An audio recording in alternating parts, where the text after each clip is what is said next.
Bom, boa noite a todos. Uma alegria nós estarmos nessa noite juntos para uma oportunidade de, mais uma vez, pensarmos, meditarmos, refletirmos sobre essa boa nova dita pela nossa companheira, que é a boa nova de Jesus, não é? Sobre a lei de Deus, a boa notícia. Será que vem de uma boa notícia? Uma boa notícia é sempre esperada com alegria, porque é muito bom ter boas notícias. E essa boa notícia, ela tem uma característica muito importante para nós, de nos libertar das nossas amarras. O que significa isso? De fazer com que nós tenhamos liberdade de pensar, liberdade de agir, liberdade de raciocinar, enfim, liberdade de viver. Todo mundo vive, porém nem sempre vivemos com qualidade. E esse já foi o grande indicativo de Jesus para nós, né? Que a gente vivesse em abundância.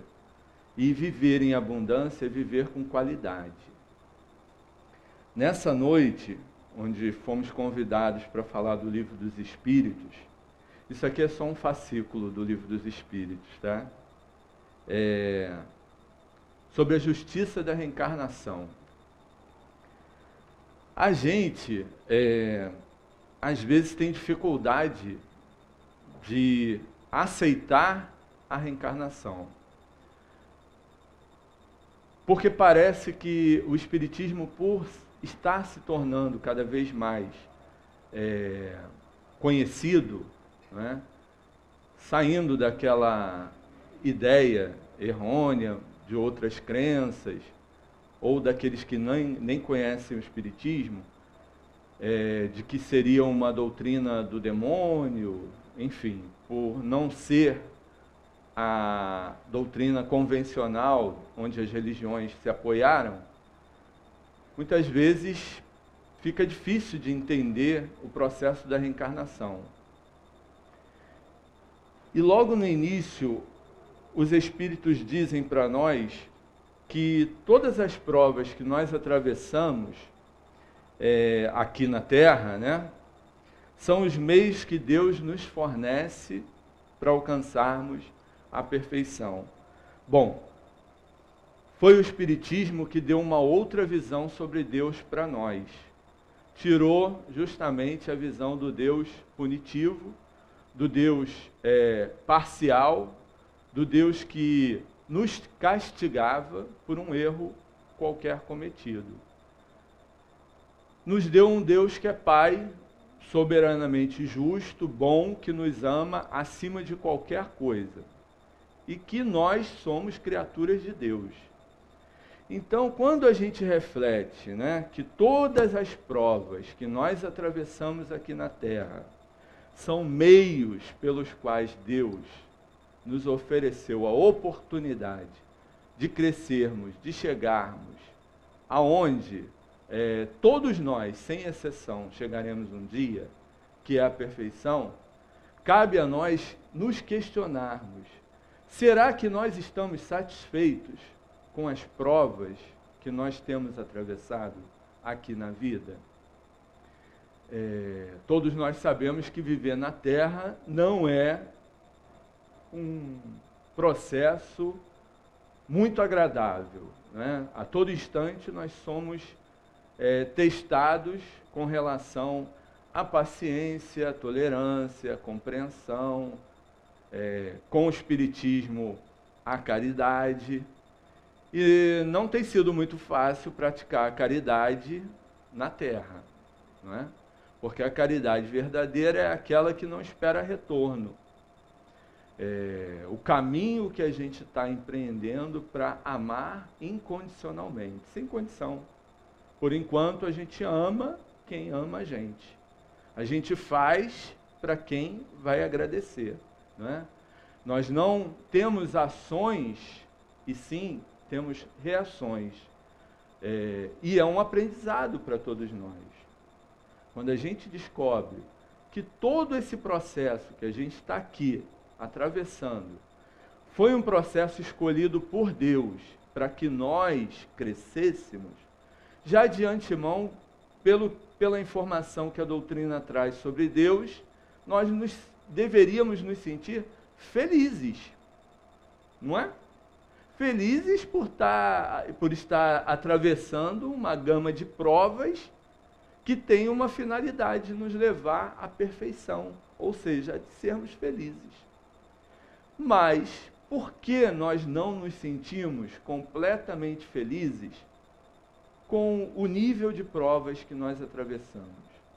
Vocês concordam que nós atravessamos o tempo todo processos provacionais? Pois é. Nem sempre a gente se sente totalmente feliz com isso. Pelo fato do Espiritismo estar sendo tão propagado nos meios de comunicação, principalmente, parece que está ocorrendo um erro. Tem sido criada uma ideia de que o Espiritismo tem um lado bom e um lado ruim. E que só se pode ser espírita apenas pelo lado bom. Qual seria o lado bom do Espiritismo? Bom, Espiritismo é a explicação clara, objetivada sobre a lei de Deus, ensinada por Jesus, porém não compreendida por todos nós. Então houve a necessidade de aparecer a terceira revelação, que é o Espiritismo, mas falando de forma objetiva e clara sobre a lei de Deus. Uma coisa desse tamanho não pode ter um lado ruim, concorda? Pois tem. É bom ser espírita no sentido de que, quando eu apresento esse conhecimento e eu me identifico como espírita, então você tem o conhecimento da vida futura, você sabe de reencarnação, você pode até, de repente, me dizer quem eu fui no passado, é consolador, é inspirador, nos ajuda a viver. Esse é o lado bom de ser espírita, de se identificar espírita. Qual o lado ruim de ser espírita? Se é que tem um lado ruim. O lado ruim de ser espírita é que tem que se cumprir o dever. E o cumprimento do dever vai contra o nosso interesse pessoal. Então, assim, não é só bacana ser espírita porque se acredita na reencarnação, não é? Porque se acredita na vida futura, porque se acredita no progresso das almas. Não é? É principalmente importante e bom ser espírita porque se é convidado a executar o dever. E dizem os espíritos no Evangelho que é uma das práticas mais difíceis aqui na Terra, porque não tem público para nos aplaudir. No cumprimento do dever, nós cumprimos o dever com a nossa própria consciência e com Deus.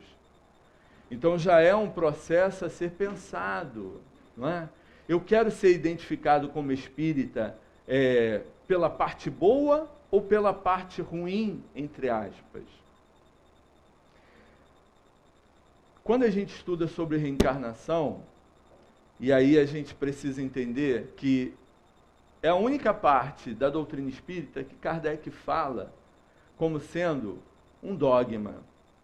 É a questão 171. Em que está fundamentado o dogma da reencarnação? Bom, Espiritismo não tem dogma, não tem ritual. Como é que Kardec considera a reencarnação como um dogma? Dogma é um ponto fundamental, indiscutível, de uma doutrina religiosa.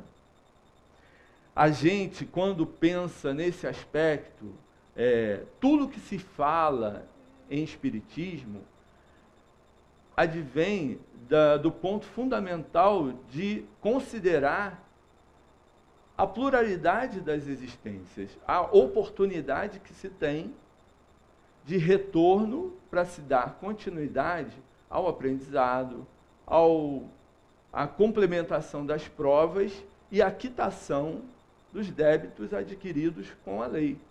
Esse é o processo que a gente atravessa. Será que pode haver algum espírita que se denomina reencarnacionista e que de fato não seja reencarnacionista, que não acredite na reencarnação? Pode haver um espírita que não acredita na reencarnação? Pode ter um católico, pode ter um protestante, pode ter um ateu, um materialista, mas um espírita pressupõe-se que seja reencarnacionista. E, porém, a gente observa que existe sim. E pode ser que alguns de nós sejamos, não acreditemos de fato na reencarnação. Volto à ideia de o motivo bom de ser espírita e o motivo ruim de ser espírita. Ser espírita é bom pela gama de atenção que nós ganhamos com isso. Nós sabemos de alguma coisa que a ciência desconhece, por exemplo, a ciência convencional, não é? Nós acreditamos em algo que é imponderável, invisível, porém que para nós é efetivo, é verdadeiro. Isso tudo chama atenção. Porém, ser espírita, pela razão primeira de se cumprir o dever com relação à lei de Deus, fazer ao outro o que gostaria que fosse feito a si próprio, não é? Independente do meu interesse pessoal. Então, quando essa gama de provas, essas experienciações que nós atravessamos aqui na Terra, com dificuldade, são provas oportunizadas por Deus para que a gente tenha o crescimento adequado, a gente observa que aceitar que exista uma lei de causa e efeito, que todos nós estamos experimentando essa lei, que estamos numa gama de provas, crescendo, evoluindo. Porém, na hora que eu atravesso a minha prova, será que eu dou o meu testemunho de crença efetiva nessa regularização da lei? Será que quando, de fato, a desencarnação de alguém muito próximo acontece, alguém que seja da minha relação afetiva, que eu ame, que eu goste de conviver, e essa pessoa desencarne, esse é o meu momento de testemunho com relação à minha crença na reencarnação. Ou na minha própria morte. Eu costumo dizer que a gente estuda tanto para aprender a morrer um dia. Todo esse conhecimento vai ser efetivo na forma como eu vou me desapegar desse corpo, dessa vida. Eu sou espírita há pelo menos 20 anos, mas eu já tinha uma crença na espiritualidade através da Umbanda. Nesses 20 anos de estudo, de trabalho, mas basicamente de estudo, eu atravessei uma situação interessante, que eu chegava no Centro Espírita Leão Denis, era uma noite chuvosa, eu estava de ônibus, atrasado para o horário da reunião, e aí naquela atrapalhação de guarda-chuva, aquele trânsito, aquela coisa toda, eu estava afobado. Cheguei no centro, já tinha começado a reunião pública, arrumei um lugar, sentei como médium, porque lá a gente tem as cadeiras da frente com o médium, sentei, e me lembrei que eu precisava desligar o celular. E aí fui procurar o celular. E aí procuro o celular, cadê o celular? Perdi o celular. Bom, como reencarnacionista, entendendo que a reunião pública é um trabalho mediúnico, que eu como médium sou um instrumento da espiritualidade para o trabalho mediúnico, eu deveria me acalmar com relação à perda do celular. Porém, não foi isso que aconteceu. Eu levantei, fui fazer o trajeto ao contrário para procurar o celular e não achei. Enfim, quando eu retornei, já se tinham passado quase meia hora de reunião pública. E aí, eu resolvi sentar. Quando eu sentei, aí veio aquela voz interna, com bastante propriedade. Se está assim porque perdeu o celular, imagina quando perdeu o corpo. Aí eu me impactei, aí eu falei, não é que é verdade, é isso mesmo. Se eu me descontrolei porque eu não encontrava o meu celular, um aparelho, né, que eu poderia ter perdido, falando nele, ele é médium, né? Está bem atento. Aquilo foi a chamada necessária, parece uma bobagem, né? Mas naquele momento eu fui obrigado a pensar numa realidade, que eu não sei quando vai acontecer, mas que vai acontecer, é um fato. Não é? Todos nós vamos sair dessa encarnação por um motivo da morte. E chegando esse momento, como nós vamos nos sentir? Não é? Desesperados, lúcidos, conscientes, aceitando, rebeldes, revoltados, entendendo, usando o conhecimento, porque é o momento do nosso testemunho.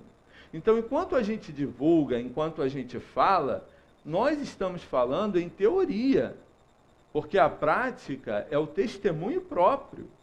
E a vida da gente, quando quer melhorar, ela é recheada dessas oportunidades para que a gente possa realmente se medir o quanto disso tudo está sendo absorvido de fato. Não é? Se a gente estuda sobre paciência, nada mais justo que nós tenhamos uns testes com relação à paciência. Será Francisco de Assis que testa em nós a paciência? Madre Teresa, Chico Xavier, Emmanuel, por exemplo? Quem será o veículo do teste, né? Do aprendizado da nossa paciência? Então é aquele que muitas vezes convive conosco, não é?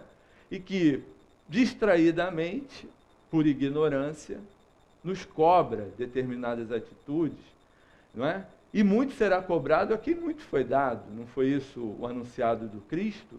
Então, é muito legal ter o conhecimento espírita, porém, usá-lo na prática sempre vai exigir de nós, não é? Que o interesse pessoal saia de frente. Então, é dar sem esperar retorno.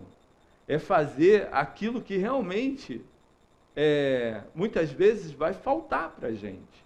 O óbolo da viúva, não é? Então, nossa vida foi montada de acordo com a nossa necessidade. E muitas vezes a gente olha para a própria vida e tem dúvidas, não é? Se houve algum engano. Então, na verdade, todas as vezes que a gente reclama de algo que nós vivenciamos na vida, nós estamos reclamando com Deus.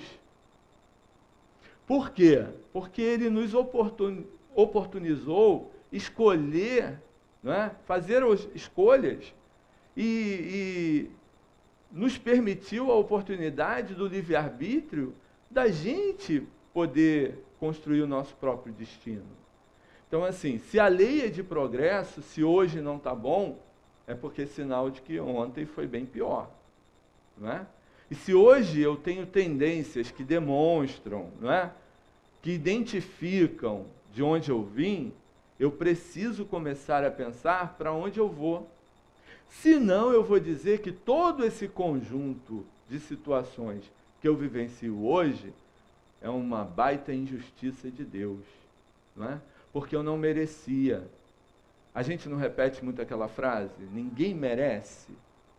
Se o trânsito está ruim, ninguém merece um trânsito desse. Um sol escaldante, ninguém merece esse calor. Ninguém merece a chuva. Nós merecemos o quê, afinal de contas? Não é? Porque nem o missionário é privado de alguns dissabores. Porém, ele entende, aceita e é resignado. Né? A condição básica para se identificar um missionário é que ele não reclama nunca de nada. Olha que interessante. Eu preciso diariamente do Evangelho para me ajudar a não reclamar diariamente. Não sei vocês. Tá? Então, assim, domingo de noite, quando toca a música do Fantástico, eu preciso do Evangelho. Não é? Na segunda de manhã, eu preciso do Evangelho. Na terça, na quarta, na quinta. Senão eu vou estar muquerelando o tempo todo. Murmurando, queixando, reclamando e lamentando. Então, assim, não existe esse verbo não, tá? Se a gente não se identificou muquerelando por aí, é porque a gente é missionário. Não é? E assim, mas eu reclamei uma vezinha só, já perdeu o cargo. Não é? Porque missionário não reclama. Então assim, eu me identifico como não sendo missionário. Se eu não sou missionário, eu estou dentro desse contexto. Não é? De ter uma vida hoje, reflexo das minhas próprias escolhas ontem. E das escolhas que eu estou fazendo hoje. E eu estou montando a minha próxima vida. Então isso é o quê? A justiça da reencarnação. Aonde está fundamentado esse dogma? Esse ponto que é indiscutível para nós. Porque se a gente discutir sobre a reencarnação, se ela é justa ou não, se ela existe ou não, nós estamos voltando ao passado. A gente está se entregando aos espantalhos que já saíram de nós graças à doutrina espírita. Que era o céu, o inferno, o diabo, não é? Tudo isso acabou com a doutrina espírita. Então, o que sobrou? O que ficou, na verdade? A responsabilidade da construção da nossa própria vida. Nós precisamos criar responsabilidade sobre os nossos atos. Não dá mais para culpar ninguém, porque a gente já conheceu a verdade sobre o que será feito de nós amanhã. Então, assim, não tem privilégio na lei, porque a lei é justa, porque a lei é de Deus. Então, não adianta mais barganhar com ela. Enquanto a gente não sabia disso, a gente entregava até dinheiro para ter perdão depois da morte, né? Para não ir para o inferno, por exemplo. Acabou tudo isso. O que é que sobrou? Uma conscientização, nosso senso moral sendo desenvolvido. Então, a justiça da reencarnação, ela está fundamentada em que ponto específico para que a gente tenha certeza de que ela existe? Porque nenhum cientista convencional vai dizer que a reencarnação existe, né? Não tem nenhum livro acadêmico que a reencarnação exista, né? A gente pode buscar todas as outras religiões convencionais e elas vão dizer para a gente que a reencarnação não existe. Então, por quê? Como que ela é uma verdade para a gente? Ela tem que estar fundamentada em alguma coisa que para nós não tenha como escapar. Realmente existe, não é? E o que é fundamental para que a gente tenha certeza que a reencarnação existe? Porque ela está fundamentada na justiça de Deus e na revelação. Bom, quando a gente acreditava naquele Deus punitivo, né? Que tudo era mistério, nada podia ser explicado, o milagre existia, aquilo que eu não explico é milagre. Como isso tudo acabou, a gente precisa entender que figura é essa, Deus. Só indo nos atributos dele que a gente consegue, pelo menos, começar a tentar compreender Deus. Então, é justo, é bom, é amor, isso tudo a gente tem. Não temos? Nós temos. Nós temos ainda em desenvolvimento, mas já temos. Então a gente só consegue compreender o quanto Deus é justo quando nós nos defrontamos com alguma situação que requeira de nós também sermos justos, né? De fazer o certo. Então, assim, a gente ainda luta pela justiça que é injusta, porque essa justiça que a gente tem ido brigar no meio da rua, lutar por ela, não é? ainda tem o ponto de interesse pessoal ali. Então não é a justiça justa, porque a justa, muitas vezes, vai nos obrigar a perder alguma coisa para ser justa. Não, nem sempre ficar ganhando. Aceitar isso, compreender isso, porque quem tenta comprovar a reencarnação de forma científica, nem sempre consegue. Por mais que a ciência convencional, não é, desvende determinadas situações e até se aproxime, porque ela é de caráter revelatório e baseada na justiça de Deus. Como pode um Deus ser justo, o Criador de tudo, e deixar alguém queimar eternamente no fogo do inferno porque se equivocou uma única vez? É justo isso? Pelo nosso padrão de justiça, a gente já vê que não é justo. Não é? Ah, mas é justo com aquele que está roubando, com aquele que está matando, com o que estuprou, com aquele que fez. Mas a regrinha para ser feliz é fazer ao outro o que gostaria que fosse feito a si mesmo. É amar ao próximo como a si mesmo. E o próximo não é só o consanguíneo, não é só a parentela material, não é? São todos aqueles que nos cercam e que convivem conosco, bons e maus, não é? Amigos e inimigos. Então, assim, a maior prova de entender o Evangelho é quando a gente consegue perdoar. A maior prova de entender o Evangelho, o Espiritismo, é quando a gente consegue fazer a caridade a quem a gente sabe de antemão que não vai agradecer a gente. Não é? O amor incondicional, o qual a gente está aí se trabalhando para conquistar, não é? Começa muitas vezes amando um gatinho, um cachorrinho, uma casa, um carro, não é? A família consanguínea, os amigos, e vai se estendendo até amar o inimigo. Por enquanto não dá.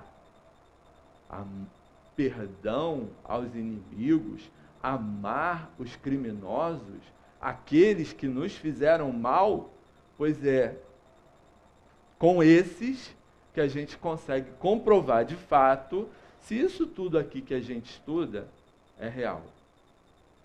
Enquanto a gente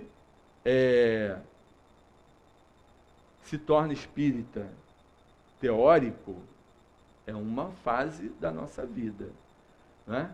De tanto a gente pensar, um dia a vida vai nos chamar à necessidade de testemunharmos o que aprendemos de fato. Então, quando ele diz assim, que é baseado na justiça de Deus e na revelação, pois vos repetimos incessantemente, um bom pai deixa sempre a seus filhos uma porta aberta para o arrependimento. Isso faz parte da justiça. Se não for assim, não tem como Deus ser justo, não é? A razão não te diz que seria injustiça privar para sempre da felicidade eterna todos aqueles de quem não dependeu o melhorar-se? Não são filhos de Deus todos os homens? Ou será que só são filhos de Deus os religiosos? Eu, particularmente, nem gosto de dizer que o Espiritismo seja uma religião. Não é? Por quê?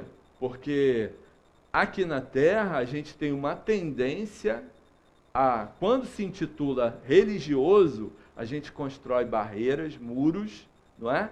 E só considera aqueles que são iguais a nós, porém, aqueles que frequentam o mesmo culto que nós frequentamos.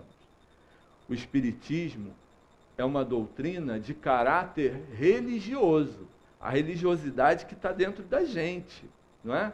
Nós somos, cada um de nós somos uma igreja, quando nos religamos a Deus, independente de credo religioso ou de uma religião em si, a gente pode, né, de fato, fazer o papel do religioso. Então, quando nós enxergamos que a doutrina espírita é o Consolador prometido, que nos abre os olhos, que nos traz à mente a realidade do que fomos, não é? Do que precisamos ser hoje para nos tornarmos amanhã. Isso faz parte da justiça, não é? Então, assim, as dores que eu experimento hoje, elas estão dentro do cabimento da lei, porque foram dores resultantes das escolhas que eu próprio fiz. Então, durante muito tempo, talvez a gente tivesse passado se maltratando pelos erros cometidos. Então, vem lá a culpa que nos adoeceu e que hoje, com Joana de Ângeles e tantos outros espíritos, que clareiam para a gente que, na verdade, a lei é de misericórdia. Que por mais erros que a gente tenha cometido, sempre há chance de mudança. Sempre tem oportunidade da gente refazer o caminho que a gente construiu tortamente. Se não for assim, para que viver? De que estímulo nós teríamos para compreender a vida? Como sendo uma etapa nessa nossa linha progressiva como espíritos imortais. Um instante que nós vivenciamos que não é dos melhores, ok, mas já fomos bem piores do que somos hoje. Já saímos do mundo primitivo, onde nos parecíamos com animais. Mas hoje, determinados momentos, a gente até reage como um animal, sim, mas a consciência já nos cobra. Porque todos nós que estamos aqui na Terra já temos o senso moral desenvolvido suficientemente para nos arrependermos. Todos nós que estamos aqui reencarnados é porque nos arrependemos no plano espiritual num dado momento. Por isso estamos aqui. Né? E se arrepender é refletir e meditar sobre as nossas próprias atitudes. Na parte do Livro dos Espíritos que fala sobre a erraticidade, que é o período que a gente fica na espiritualidade, aguardando uma nova encarnação, Kardec perguntou aos espíritos, o que se estuda lá? Se estuda biologia, matemática, direito, engenharia, odontologia?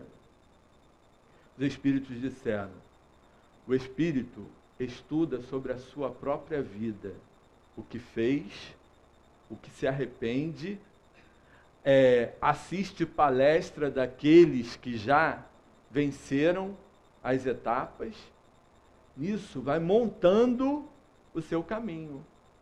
É isso que a gente faz na espiritualidade, é isso que a gente vai precisar fazer. Então, o espiritismo, a casa espírita, os estudos que nós fazemos na casa espírita, é antecipar uma situação que nós fatalmente faremos no plano espiritual, depois de passarmos por inúmeras situações, para a gente poder dar andamento à nossa vida, a gente vai precisar se conscientizar, se arrepender e solicitar uma nova chance. É isso que está baseado a justiça de Deus. Se não fosse assim, como nós faríamos? Porque até aqui a gente não conseguiu ser perfeito. Então, se daqui para frente não houverem outras oportunidades, como é que eu vou chegar à perfeição? Porque é um fato. Todos nós vamos ser perfeitos um dia. Para ser perfeito é preciso ser testado. Então é preciso experienciar. Nem sempre a gente acerta a experiência, não é? Porque muitas vezes nos falta humildade suficiente para aceitar determinadas coisas. Quem é o habitante do planeta Terra? É aquele que é categorizado como rebelde à lei de Deus. Então, assim, tem alguém aqui que não é da Terra? Não sei. Mas, assim, todos nós que nascemos aqui, é porque em algum momento a gente foi rebelde com a lei. Porque a gente já podia estar em Júpiter, por exemplo, com espírito superior. Já tem espírito superior. É outro ponto fundamental da doutrina, é básico, não é? Que a gente vai progredir tanto que um dia a gente nem vai mais estar aqui. Já vai estar num mundo mais feliz. E é interessante quando a gente sabe dos espíritos superiores, como é a vida deles lá, né? Porque assim, eu quero ir para o mundo superior, não sei vocês. Não tem engarrafamento, não tem suor, não tem que ganhar dinheiro, né? Não tem discussão, não tem fofoca, não tem doença. Eu quero, almejo demais ir para lá. Um benfeitor disse para a gente que no mundo que ele vive, porque assim, como a gente tem muitas entrevistas com o plano espiritual, a gente fica achando, né, que o espírito que é superior já está aqui morando com a gente, né, está lá em casa tomando café. Não está. Ele vem aqui, orienta e vai para o mundo de origem dele. E ele falou, o mundo que eu vivo, no campo da alimentação, eu passo um dia inteiro com exatamente isso aqui, metade do que para vocês seria um copo d'água. Eu quero ir para o mundo superior.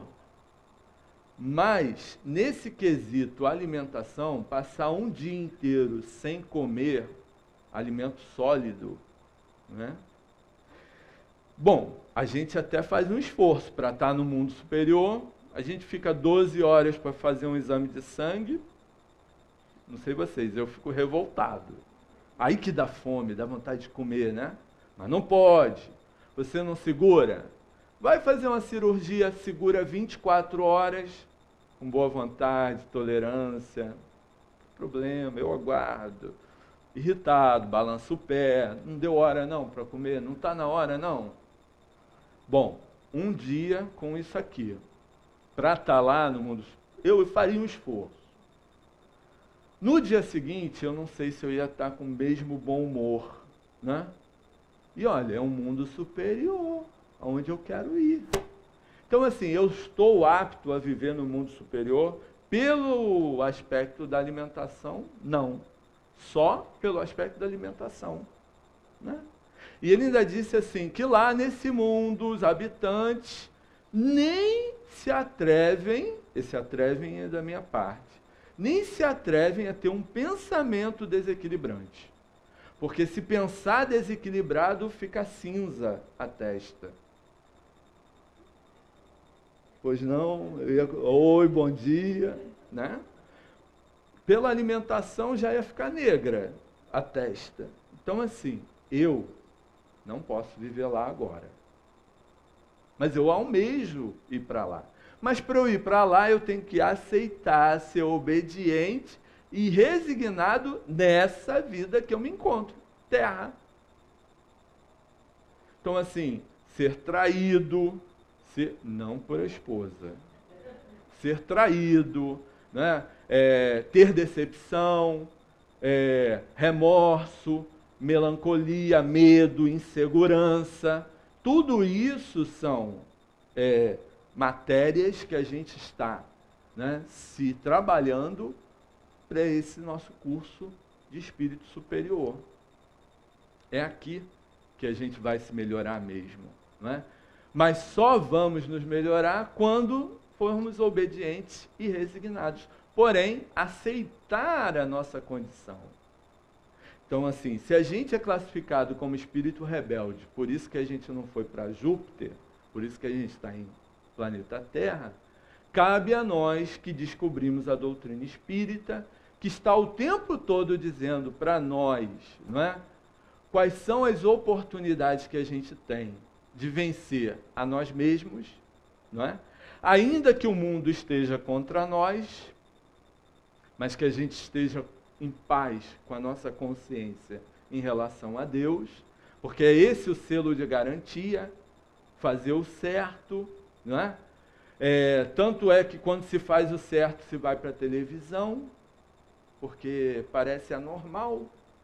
Alguém que vive na rua em estado de miséria, acha uma sacola de dinheiro, devolve,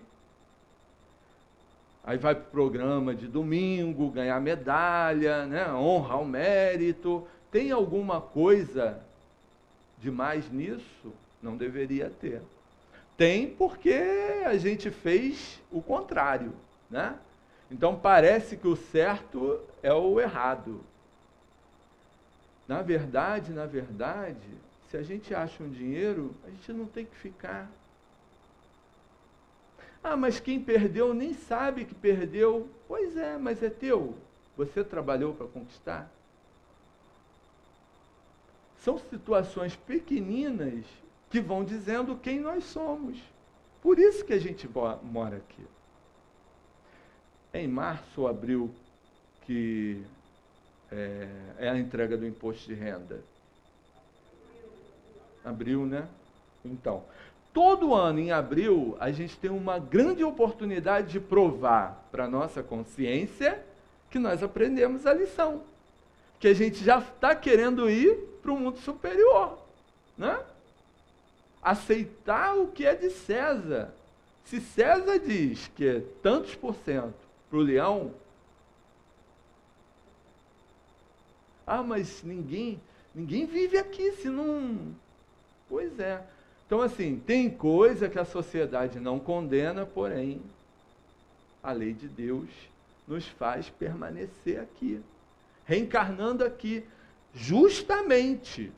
Não tem nada de injusto, não é? Porque o justo é nos dar a oportunidade de entender o processo. Quanta coisa hoje a gente já não faz só pelo simples fato da gente ter absorvido alguns conteúdos da doutrina espírita, né? Então, assim, alguém que era meu inimigo, quanto é para matar? Né? Porque comigo é assim. Hoje não, hoje você, quando lê lá, morto o animal, não estará extinto o veneno, porque sem o corpo físico ele vai ficar aqui do teu lado o tempo todo. Opa, peraí. Mas assim, a raiva, ela ainda é da gente, ok. Mas daí eu querer me vingar, já é o processo que eu estou amadurecendo para tentar vencer a mim mesmo, porque era muito mais fácil quando eu achava que todos os infortúnios que eu atravessava era porque alguém tinha mandado um trabalho feito para mim, por isso que a minha vida está andando para trás, não é? É muito mais lógico, claro. Não fui eu não tenho nada a ver com isso. Eu sou inocente. Essa ilusão fez com que a gente apanhasse muito. Aí hoje é a conscientização. Não, Deus é justo, não é? Ele não vai dar o poder a alguém de terminar com o filho dele, não. Agora, macumba existe? Existe, né? Existe em quem acredita que ela exista. Existe quando a gente abre campo para que isso chegue até nós. Então, assim, quem tem a consciência tranquila, o dever cumprido, né, que deita a cabeça no travesseiro tranquilamente, não teme nada. O processo que a gente está atravessando é de amadurecer com relação a essa nossa condução da nossa própria vida. Deus nos ama, quer que a gente vença, porém, Ele determinou leis que nos forçam a ser melhores.